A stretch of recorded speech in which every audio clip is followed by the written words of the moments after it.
Hostia, pues si te mola lo tienes súper fácil. Porque va más caliente. ¿Sí? Ya sé que va caliente, pero pienso que...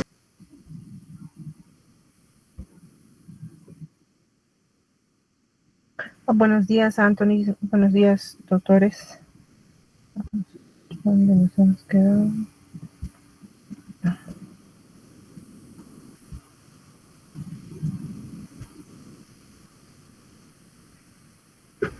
Okay.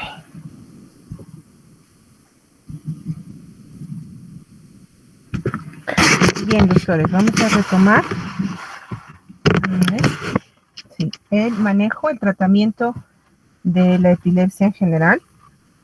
Esta última parte es para abordar el tratamiento no farmacológico, ¿no? El tratamiento no farmacológico incluye muchas opciones, de las cuales probablemente muchas de estas van a necesitar para la mayoría de tratamientos o elecciones que se hagan, pues un nivel de evidencia adecuado. No están indicados en todos los tipos de epilepsia. La mayor parte de estos tratamientos van a ser indicados para pacientes que sufren epilepsias refractarias, que no responden al tratamiento convencional de difícil manejo. Lamentablemente, en estos años, la introducción sobre todo de algunas drogas como el cannabis ha hecho que se le den manejos que no corresponden para enfermedades o para algunos tipos de epilepsias que no corresponden. Bueno, dentro de estos tratamientos no farmacológicos, uno de los más utilizados en epilepsias refractarias es justamente la dieta cetogénica, que consiste en incrementar las concentraciones de ácidos grasos, disminuyendo las concentraciones de proteínas y de carbohidratos, ¿no? De manera que la transformación o el manejo de la energía va a ser básicamente en base a la degradación de lípidos. No es una dieta muy sencilla, no es una receta que podamos darle al paciente, tiene que ser una receta individualizada de acuerdo al control de la función renal y función hepática, que pueden ser complicaciones de estos tratamientos. Hay, un favorecimiento sobre todo para las encefalopatías epilépticas, ¿no? Que son un tipo de epilepsias refractarias muy agresivas, dentro de las que vale mencionar el síndrome de West, el síndrome de Lennox-Gastaut, que seguramente lo vamos a revisar en capítulos posteriores. El mecanismo de acción no está muy bien definido, y de ahí que todavía en algunos en algunos lugares no está aceptado su uso, ¿no? Hay que escoger adecuadamente al paciente por los riesgos que tienen estos tratamientos. Ya yéndonos al manejo intervencionista, también se está utilizando ya muchos años la estimulación del nervio vago, que es la colocación de un electrodo en el trayecto justamente de este nervio. El mecanismo de acción de este estimulador, porque lo que hace este aparato es liberar un pulso que va a modular la actividad sobre este nervio, ¿no? El mecanismo de acción para disminuir las crisis epilépticas no está muy claro al respecto, y su indicación también en epilepsias refractarias de difícil control o en epilepsias generalizadas que tienen alto compromiso o riesgo traumático para el paciente, ¿no?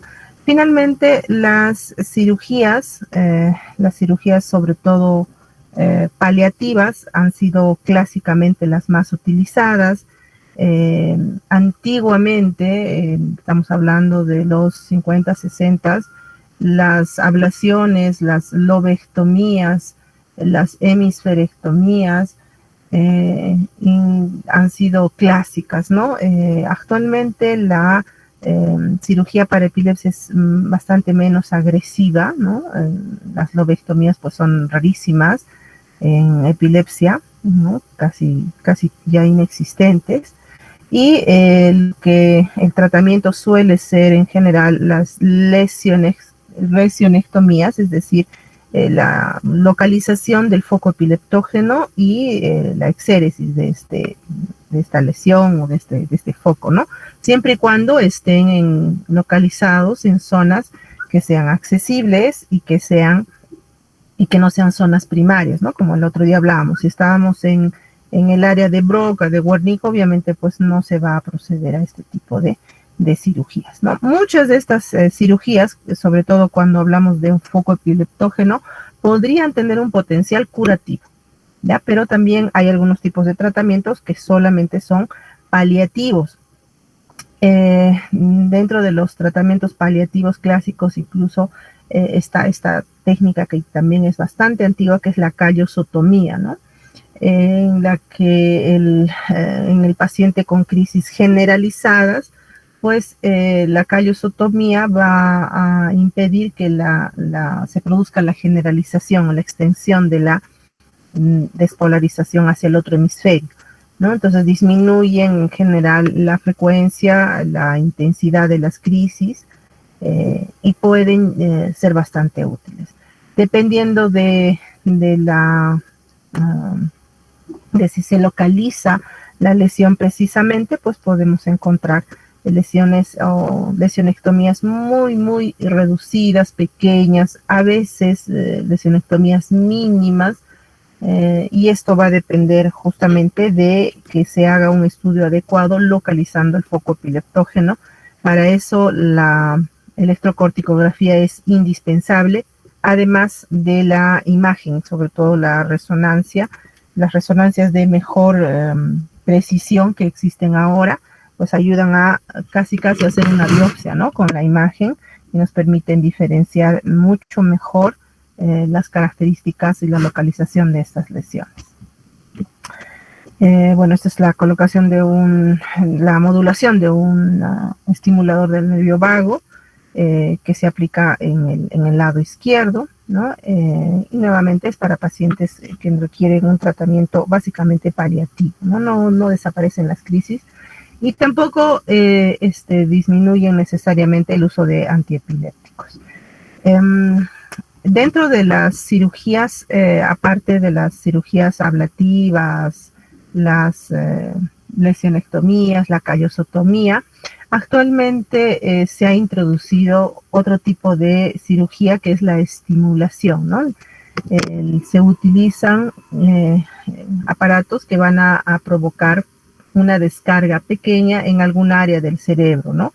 Se puede hacer estimulación en el tálamo anterior. También se ha introducido la estimulación del nervio trigémino dentro de nuevas alternativas que están apareciendo y que seguramente en el tiempo también van a mejorar. El mecanismo de acción no está muy claro nuevamente, pero al parecer se produciría una modulación de la despolarización de estas neuronas que están bastante activas, y esto disminuiría la posibilidad de que haya una descarga sincrónica, ¿no? en grupos neuronales extensos.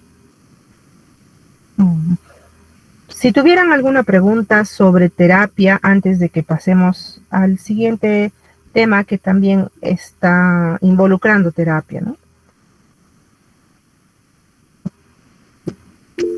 Raúl. Doctora, buenos días. En el caso de las hemiferectomías y las callosotomías, ¿se está practicando actualmente esto? En realidad ya es anecdótico su uso, ¿no? Pero dependiendo de la etiología de la enfermedad, por ejemplo, te cuento, hay un síndrome de Rasmussen, ¿no? Que es una encefalopatía epiléptica muy, muy agresiva, y se puede llegar a hacer hemisferectomía en estos pacientes. Si tuviéramos, por ejemplo, un glioma, los gliomas de crecimiento lento, los de bajo grado, son tumores, pueden estar localizados en un lóbulo. Si es que esta es la etiología, es la causa de la epilepsia, puede llegarse a hacer lobectomías, ¿no? Extensa. En forma clásica, el lóbulo más, digamos, más afectado, la parte del cerebro con mayor riesgo epileptógeno es el lóbulo temporal. Así que en la historia de la medicina, que seguramente ya esto pasa a los anales, ¿no?, de nuestra historia, incluso en Perú se han practicado lobectomías muy frecuentemente con resultados nada buenos, ¿no? Claro, no hay estudios grandes al respecto en nuestro país, pero en otros lados la resección, sobre todo de la porción mesial del lóbulo temporal, y a veces todo el lóbulo temporal, ha sido una forma de tratamiento, ¿no?, que incluso se ha practicado hasta en algunos pacientes psiquiátricos, ¿no? Ahora se sabe que esto es pues una barbaridad, pero en la historia sí ha habido. Nuevamente, volviendo a lo de epilepsia, dependerá de la etiología, Raúl.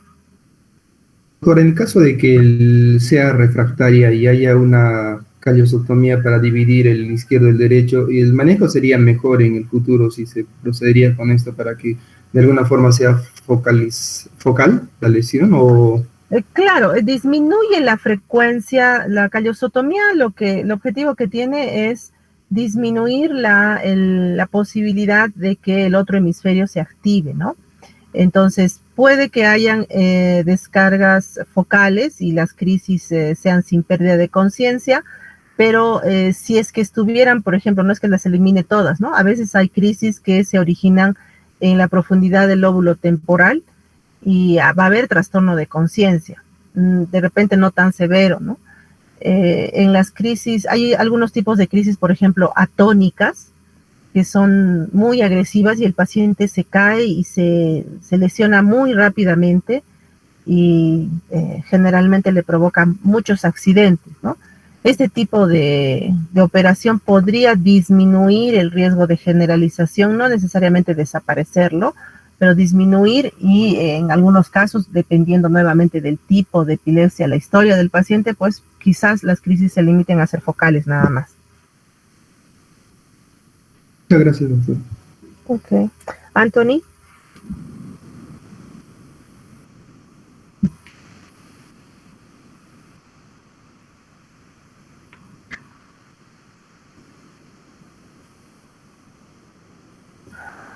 La dieta cetogénica es una dieta que tiene que ser manejada estrictamente y manejada de acuerdo a la valoración adecuada de la función renal, la función hepática, y dirigida al paciente, ¿no?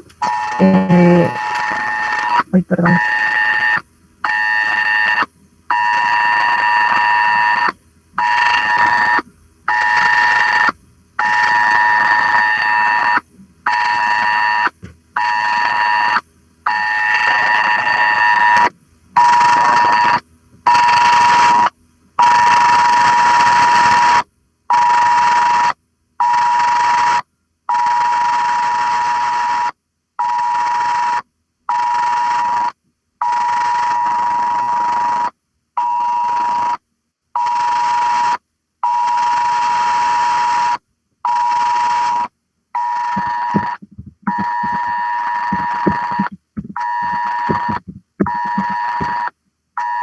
Creo que le debería apagar su celular, doctora.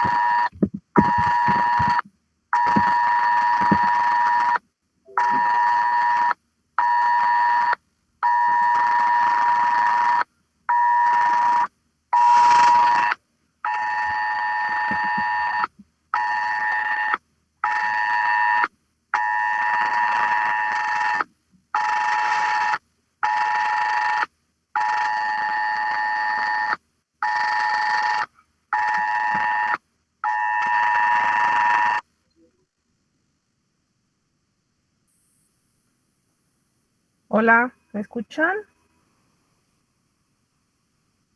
Hola, no, llegó una alerta y no podía. Ya, bueno, ok. Me preguntaba sobre la dieta cetogénica y resulta que pues esta dieta tiene que ser individualizada con una concentración mayor al 75% de grasas, proteínas, debe ser menos del 20% y el resto van a ser carbohidratos.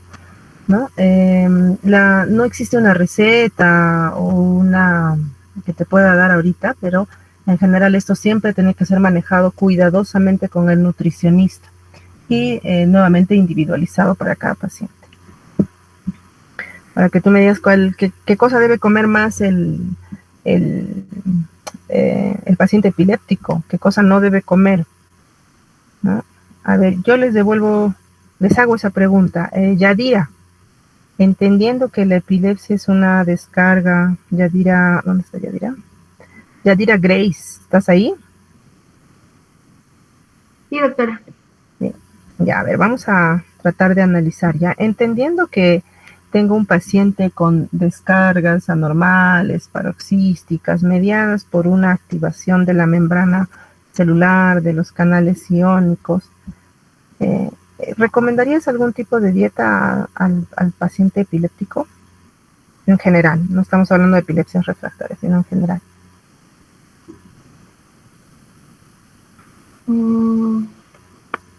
No sabría, doctora. Creo que tendría que tener evidencia para poder darle algo al paciente. Claro, no existe una evidencia puntual, pero en general vamos a evitar las dietas que incluyan estimulantes, ¿no? O que tengan acción glutamatérgica, sobre todo, ¿no? Acción sobre los neurotransmisores. Nuestro objetivo en la dieta siempre es evitar que el paciente, por ejemplo, esté expuesto a luz intermitente, esté expuesto a deprivación de sueño, que también puede precipitar crisis. El estrés, lamentablemente, que es algo tan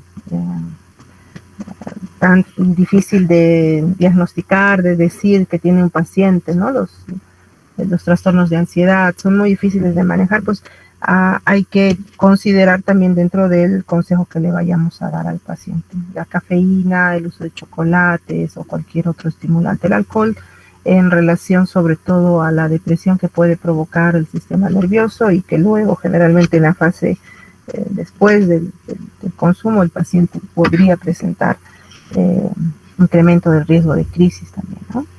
Entonces la dieta va con esto. Pero vamos a analizar algunos casos. Si me ayudan, quisiera que presten atención para que lo comentemos en un ratito. A ver, varón de 32 años con historia de epilepsia desde la infancia. Toma tratamiento irregular, ingresa a la emergencia con crisis tónico-clónicas generalizadas que iniciaron hace 1 hora en forma continua, sin recuperación de la conciencia. ¿Qué opinan de este paciente? ¿Qué haríamos, Edi Quispe Aedo?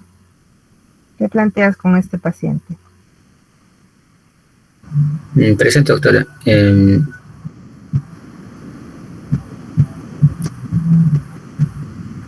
te parece? Lo podría proyectar, doctora, no lo puedo. Claro, no se sabe, no prestan atención. Qué vergüenza.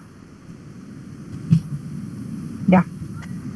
32 años, jovencito, historia de epilepsia, no toma su tratamiento y viene convulsionando, ¿no? Viene con crisis tónico-clónicas desde hace 1 hora en forma continua. ¿Qué opinas de él?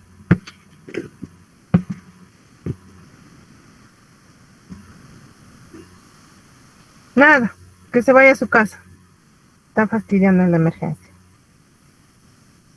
Jair Orlando, ¿qué opinas? Doctora, buenos días.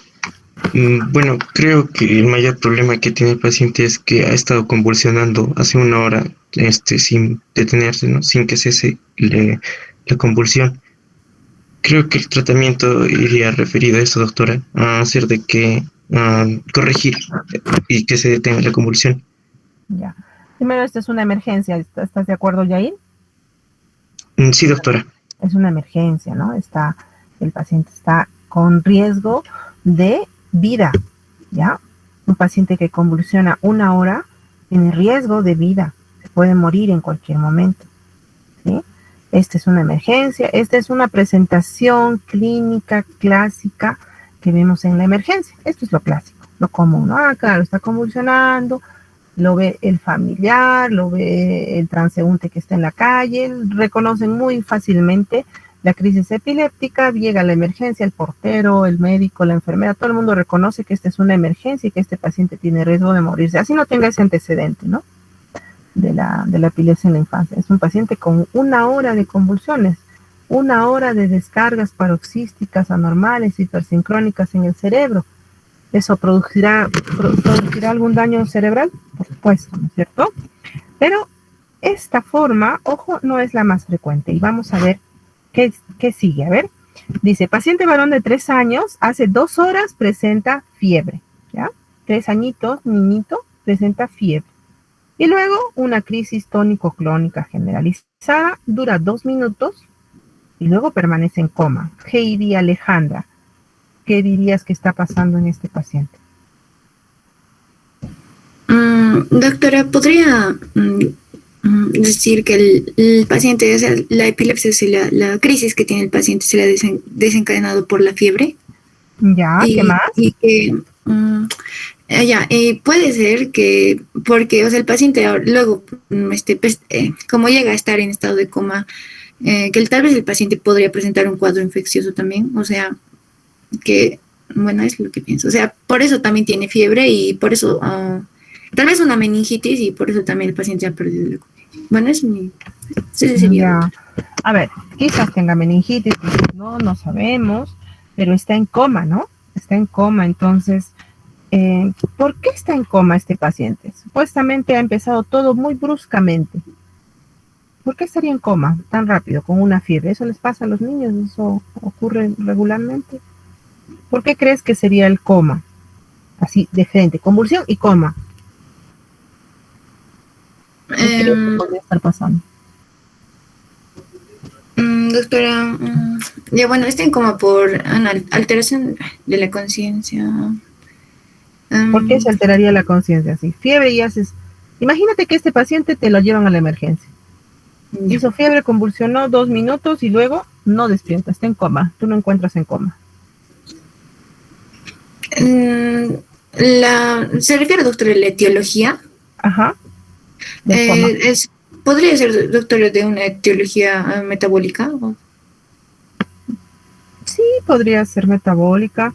Hay varias posibilidades, ¿no? O sea, hasta podría ser la infección, pero tenemos una información muy cortita acá.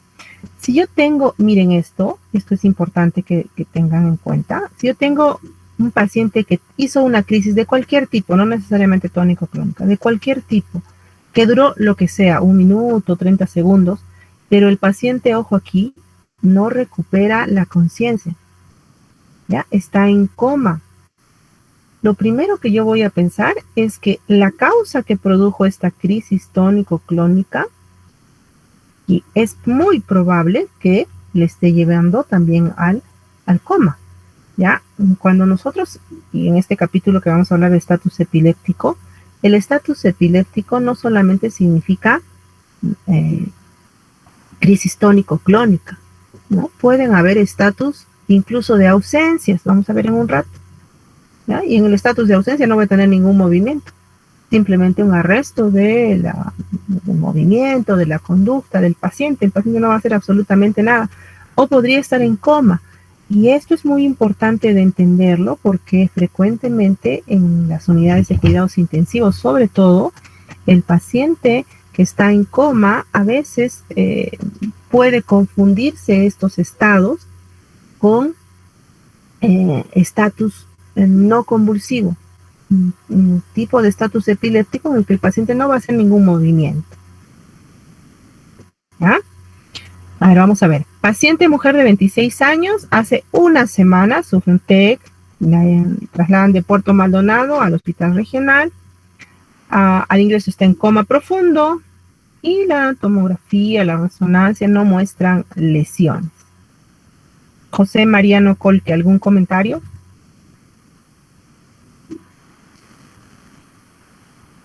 No está José Mariano. Delegado, anotas, por favor. Judith Lucía, ¿estás ahí? Sí, doctora, presente. Cuéntanos. ¿Qué opinas? que el TEC que sufrió Ujú. fue progresivo hasta que llegó al estado de coma. Ya.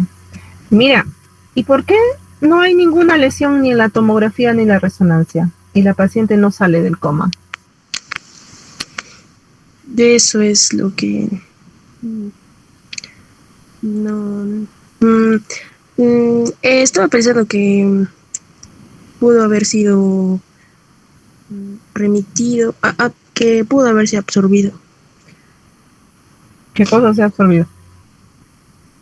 en cuanto a al traumatismo, pero ¿Traumatismo se absorbe? ¿Cómo es eso?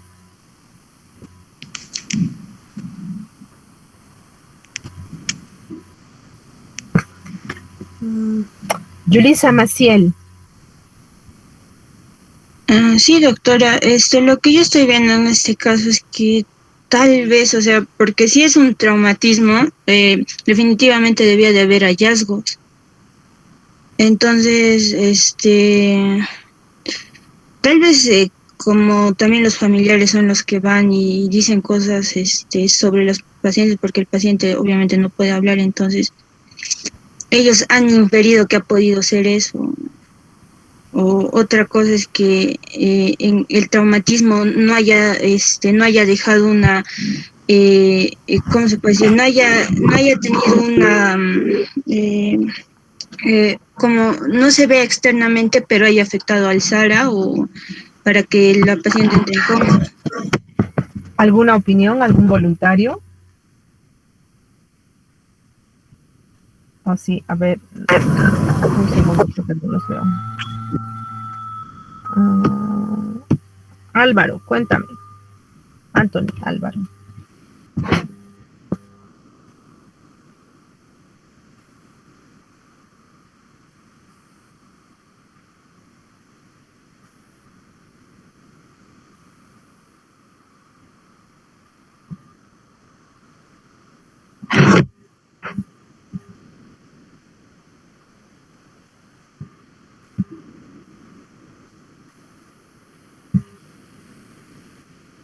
Raúl Cárdenas. A ver, vamos a ver. Doctor, esto sería un caso de un estatus epiléptico no convulsivo, ya que eso no solo se presentaría en pacientes que tienen TEC, sino en cualquier tipo de falla del organismo, de cualquier órgano. Excelente respuesta. Claro, eso es lo que ha pasado. Muy bien, Raúl. Excelente respuesta. Así es. O sea, no voy a esperar a ver crisis epilépticas para sospechar un estatus epiléptico. Y esto es muy frecuente, lo decíamos en el ejemplo anterior. ¿Sí? Lo decíamos en el ejemplo anterior. A ver, una niña de 8 meses presenta una crisis febril que dura 30 segundos. Se repite 3 veces en 1 hora. ¿Ya? Dura 30 segundos nada más, y cada vez, en cada crisis, ¿ya? Y al examen la paciente está despierta, indiferente, por momentos con mirada fija, y tiene algunos movimientos de succión, ¿no? Movimientos oromandibulares. ¿Alguien quiere comentar? Eddie, cuéntame. Bueno, doctora, como es una paciente de 8 meses, ¿no? ¿Podría pensar de que es una crisis de ausencia? Una crisis. ¿Alguien más? ¿Alguien más?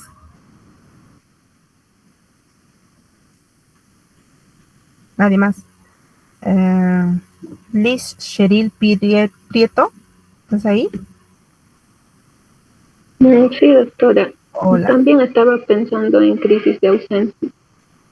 Pero, a ver, la crisis febril previa, la crisis motora, con fiebre, ¿te parece ausencia? Luis Andrés Eduardo, cuéntanos. Doctora, buenos días. Pienso que puede ser un estatus epiléptico. Es un estatus epiléptico, mejor dicho, porque ya lo normal es que sea una única crisis febril, ¿no? Ahí es benigno, y cuando es más de una, y dado el tiempo de una hora, ya se ha complicado, ¿no? Sería un estatus febril complejo, ya sería, ¿no? Ya no sería tan bueno el pronóstico. Ya, muy bien. Aquí hay que analizar, ¿no? Miren, el detalle no es muy complejo analizarlo. Está despierta, pero miren, está indiferente. Entonces, hay algún compromiso ya de conciencia, ¿no? No esperen, cuando nosotros decimos compromiso de conciencia, no estamos hablando necesariamente de que el paciente esté en coma, en estupor, ¿no? Ya es indiferente, está con la mirada fija y tiene movimientos oromandibulares que tampoco son normales, ¿no? Cuando uno está en ese estado. Entonces, estos 4 pacientes son ejemplos que en realidad no son raros, ¿ah? No son sacados de patologías extrañas y que van a ser características. En pediatría, en la emergencia, es frecuente que no nos demos cuenta porque a veces esperamos lo que tiene este paciente, ¿no? Crisis tónico-crónica, sí es un estatus, ¿no, doctores? Hay que analizar qué está pasando con el paciente. Es muy importante, reitero, no sé cuántas veces lo he dicho, pero reitero, la anamnesis, la descripción clínica semiológica es la clave y el arma terapéutica, el arma diagnóstica más importante que tienen ustedes, ¿ya? Entonces hay que revisarlo. Bueno, el estatus epiléptico tiene varios nombres. Cuando nosotros utilizamos el término estatus, tenemos que decir que es epilépticus, porque si se escribe de esta forma, tiene que escribirse completo, estatus epiléptico, ¿sí? Si escribimos en español, tenemos que decir estado epiléptico o estado de mal epiléptico. Bueno, y vamos a ver qué ha pasado con esta patología. Pues en realidad es de descripción, si bien la enfermedad, el estatus se ha descrito, miren, incluso en tablas babilónicas, pues resulta que recién el siglo pasado o el siglo XIX, recién se le puso un nombre, estado de mal se llamó inicialmente, y en el siglo XX, después de la formación de muchos años del ILAE, de la Liga contra la Epilepsia, pues se empezaron a hacer los coloquios, los congresos, y actualmente se hacen congresos mundiales, ¿no?, sobre la epilepsia, pero recién en 1964 se les da una adecuada definición, ya se empieza a hablar del estado epiléptico, y posteriormente, este año, el 73, con la introducción de las benzodiazepinas, recién se empiezan a desarrollar tratamientos y protocolos para el manejo de esta patología, que es una complicación generalmente de la epilepsia, o también puede aparecer como parte de la manifestación de enfermedades que afectan al sistema nervioso en forma secundaria, ¿ya? El estado epiléptico no es propio, entonces, netamente del paciente epiléptico, sino podemos verlo en enfermedades, por ejemplo, incluso sistémicas, trastornos metabólicos, trastornos de la glucosa, en el diabético, en la descompensación diabética, en la cetoacidosis, en la uremia, en la hepatopatía, podemos ver pacientes que van a entrar en estado de mal epiléptico. Y lo que sucede aquí, nuevamente, es una alteración, pero que va a ocurrir en forma permanente, llevando a una despolarización continua por una alteración en la membrana que tiende a ser mucho más prolongada que una descarga epiléptica normal, digamos, ¿no? O regular. En una descarga epiléptica nosotros vemos esta alteración que va a ocurrir en la membrana celular, que generalmente es autolimitada por la respuesta celular y la respuesta sistémica, que va a intentar a estabilizar la membrana, ya sea modificando los neurotransmisores, modificando la expresión genética, y de manera que esto tiene un tiempo de duración bastante corto, ¿no? En el estatus epiléptico, estos medios, estos procesos que intentan estabilizar la membrana, pues van a fallar, haciendo que se produzca una despolarización que sea mucho más prolongada y permanente, provocando después la manifestación clínica, ¿no? Que no necesariamente, reitero, tiene que ser motora, ¿no? El mecanismo por el que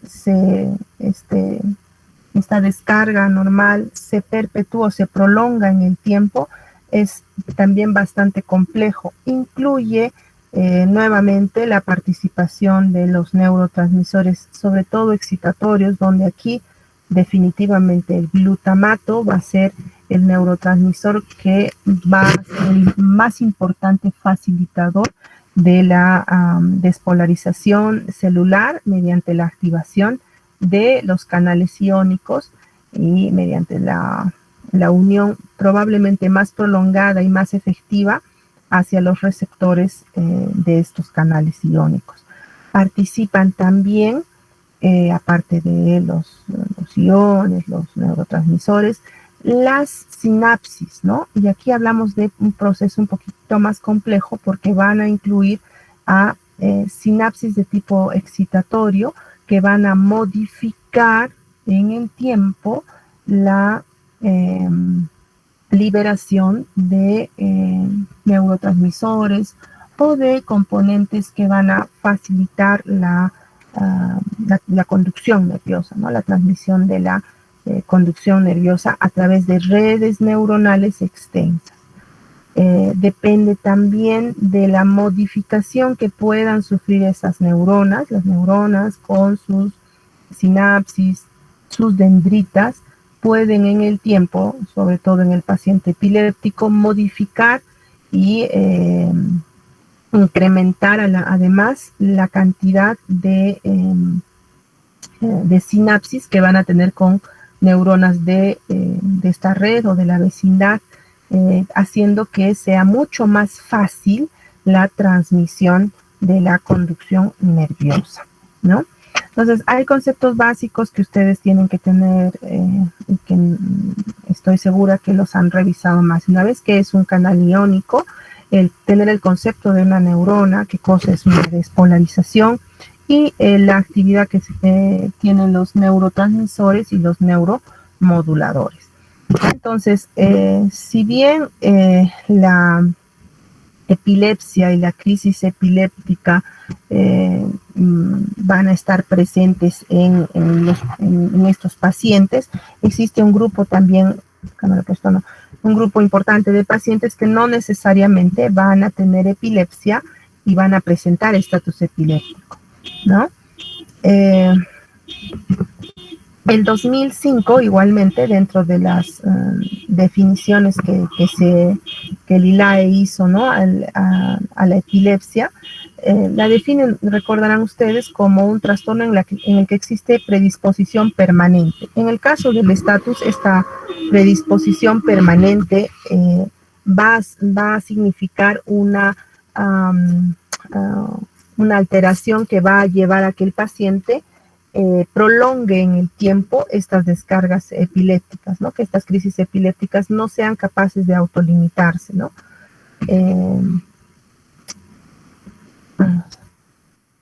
Entonces el estatus va a ocurrir justamente por una falla de los mecanismos que compensan o que estabilizan la membrana para que se produzca esta crisis, ¿no? Fallan estos mecanismos y la crisis se va a prolongar en el tiempo y va a durar un tiempo que convencionalmente, antiguamente, si ustedes revisan literatura de hace unos buenos años, pues más de 20 años, antes se esperaba los 30 minutos, ¿no? Para la definición. Pero ya por convención se ha tomado en cuenta los 5 minutos como el tiempo en el que esta falla de estos mecanismos que estabilizan la descarga, la despolarización celular, cuando pasa de 5 minutos, la probabilidad de que esta crisis se detenga es muy baja. Y esto se ha tomado como, en teoría, el tiempo 1, T1, ¿no? Que en general es el tiempo que nosotros esperamos. Ojo con esto, porque aquí en la definición del estatus epiléptico no se está incluyendo que haya o no actividad motora, ¿ya?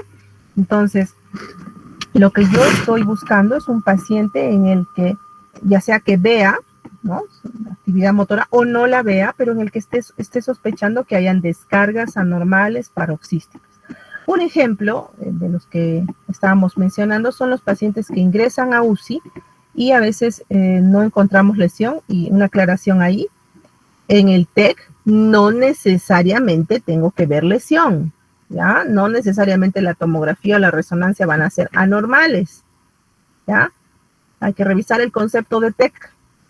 ¿Sí? No puedo decir, como no tiene nada, ninguna lesión, no tiene TEC. No, el TEC tiene otra definición, que no vamos a hablar de eso ahora.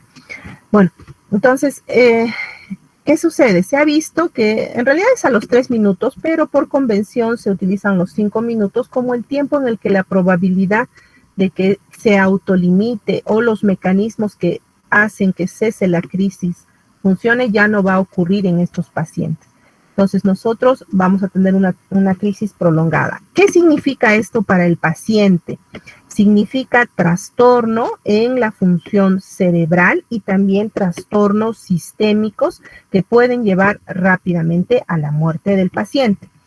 El punto 2, que es el que se ha tomado también nuevamente por convención y también porque se ha encontrado in vitro en tejidos neuronales cerebrales de animales, se ha confirmado de que ya se producen injurias más allá de los 30 minutos. Entonces, cuando esta descarga anormal ya ha llegado a este tiempo T2, 30 minutos, estamos hablando de que existen consecuencias como muerte neuronal, injuria neuronal, alteración de las redes neuronales, que obviamente si vamos a prolongar más aún este tiempo, van a significar daño cerebral.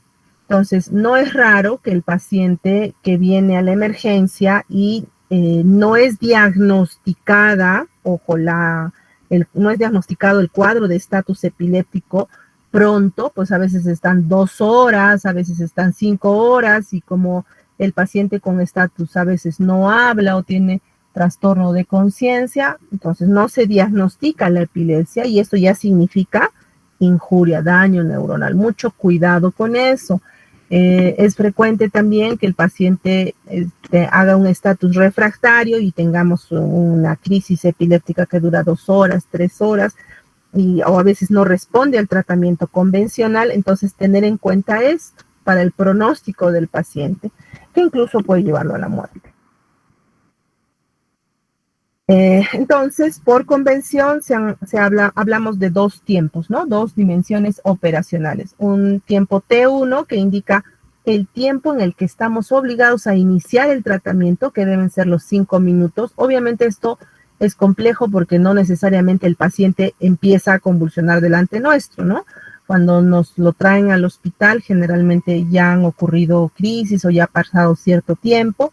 Y si vemos los movimientos tónico-clónicos, claro que va a ser fácil, pero ojo, también hay que buscar pacientes que no necesariamente tengan la crisis tónico-clónica, ¿ya?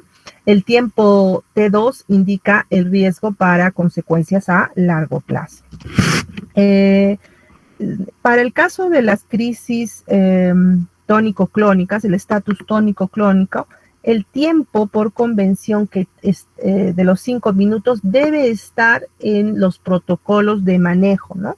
Entonces, este tiempo nos indica que nosotros ya tenemos que iniciar la terapia para detener las crisis. Y esto es importante porque a veces existen cuestiones tan sencillas como que nosotros vemos un paciente en la emergencia o en la calle incluso con crisis epiléptica y la primera reacción de la enfermera, del personal es, iníciale un diazepam, ¿no? Ojo, no es así, ¿ya? No es así. El diazepam tiene riesgos en su uso, hay que considerarlo, más aún en ancianos y niños. Entonces, no podemos estar iniciando tratamientos si es que no están dentro de un protocolo adecuado. Y el protocolo para todos los tipos de estatus epiléptico en general es más allá de los 5 minutos. Para el estatus focal, en el que hay algún compromiso de la conciencia, este es un estatus focal, a ver, un compromiso de conciencia. ¿Dónde está? ¿No? Este es un estatus focal con compromiso de conciencia de la niña de 8 meses. Para estos pacientes tengo un poquito más de tiempo, más o menos son los 10 minutos. Y para el estatus de ausencia tenemos un poquito más, ¿no? Entre 10 a 15 minutos, ¿sí? Ahora, en el estatus focal con deterioro de conciencia, el tiempo T2 va a ser más allá de los 60 minutos, y para el estatus epiléptico clásico de ausencias clásicas, el tiempo es desconocido, pero sí se sabe que existe daño neuronal igualmente, ¿no?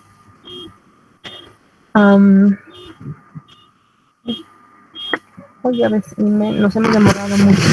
Bueno, me voy a quedar aquí. Me gustaría que tomemos en cuenta las definiciones de estatus epiléptico en cuanto al tiempo, y que entendamos que esta es una emergencia médica.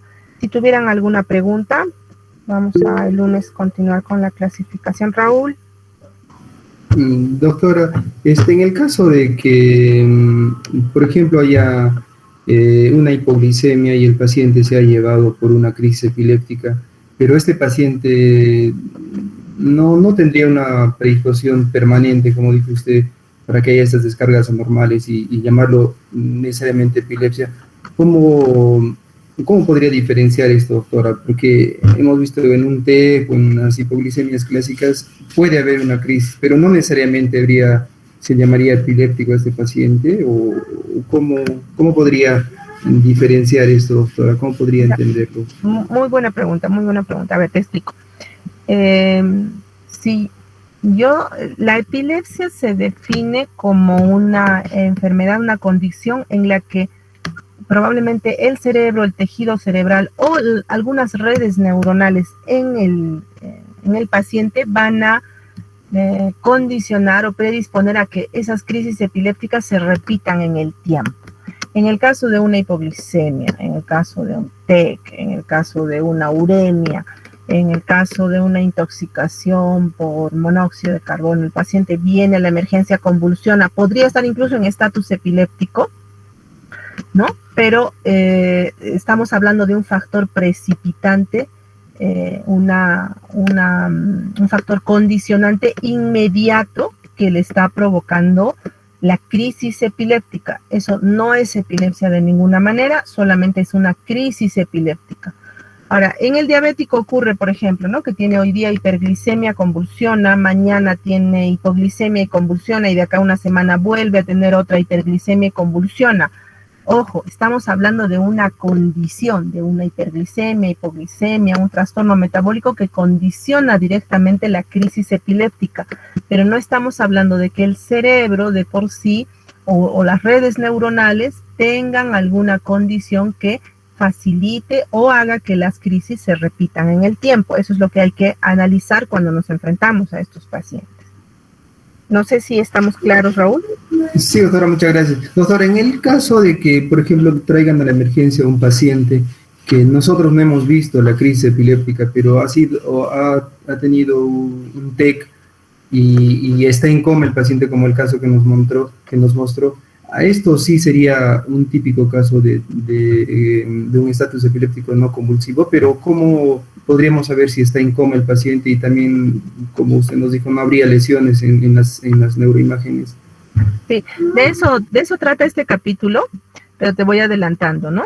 Este paciente que vino TEC nunca convulsionó aparentemente, le hacen una imagen no despierta. ¿Cómo podríamos diagnosticar? Pues lo que necesito en este paciente es demostrar que hay descargas anormales paroxísticas en el cerebro. Te devuelvo la pregunta, Raúl. ¿Qué estudio le harías para demostrar descargas anormales paroxísticas en el cerebro? Un electroencefalograma. Correcto, entonces tendríamos que confirmar, ¿no? Entonces, muchos de estos pacientes requieren este estudio, sobre todo en las salas de hospitalización y emergencia. Es muy frecuente que se tenga que hacer y muchos pacientes fallecen. La tasa de mortalidad en el estatus no convulsivo es muy, muy alta, justo porque no se llega a diagnosticar, ¿no? No se sospecha, ¿no? Buena tu pregunta. Doctora. Rosario. Doctora, buenos días. En el caso 4 de la niña, está indiferente por momentos con mirada fija.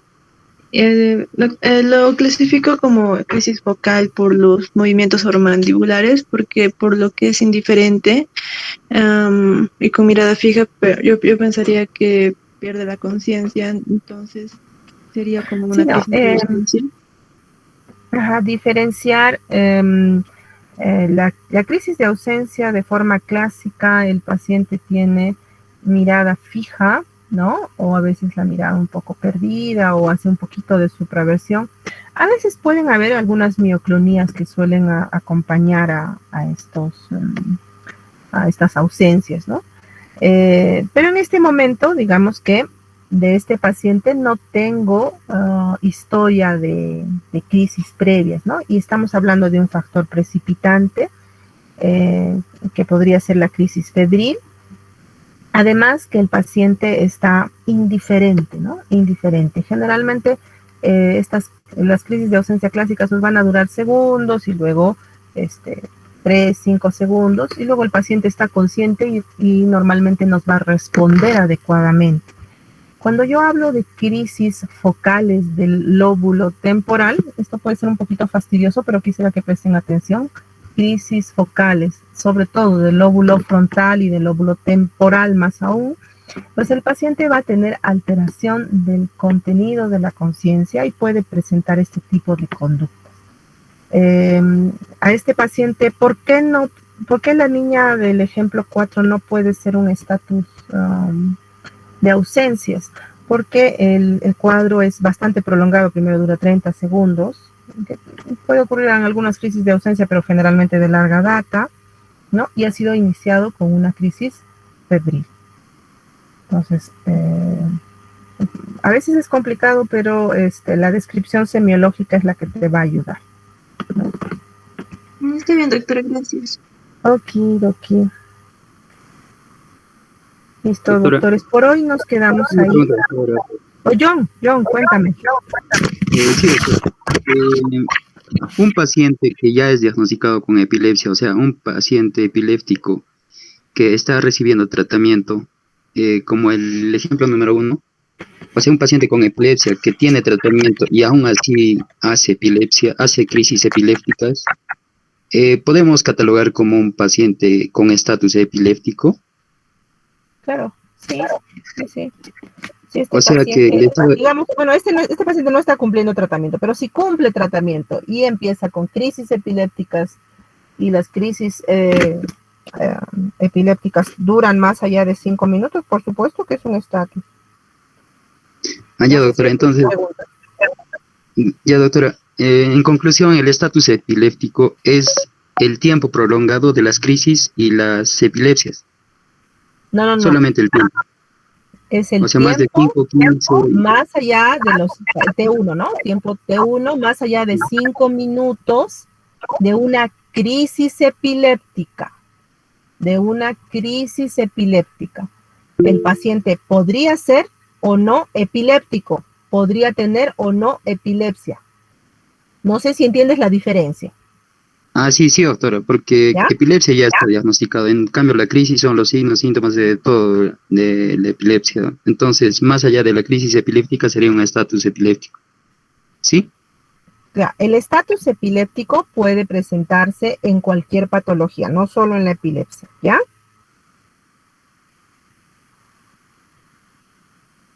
¿De acuerdo?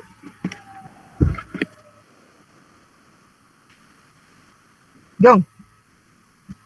Ya, dice bien. Listo, doctores. Tengan buen fin de semana. Nos quedamos aquí, en este punto. Hasta lunes. Gracias, doctora. De nada. Gracias, doctora. Gracias, doctora. Chao, chao. ¡Ay, gracias! Feliz Día de la Madre. Feliz Día de la Madre, doctor. Feliz día para las que son mamás y si no, para sus mamis también. Cuídense, chicos. Feliz día. Chao, chao. Pásenla bonito. Cocinen.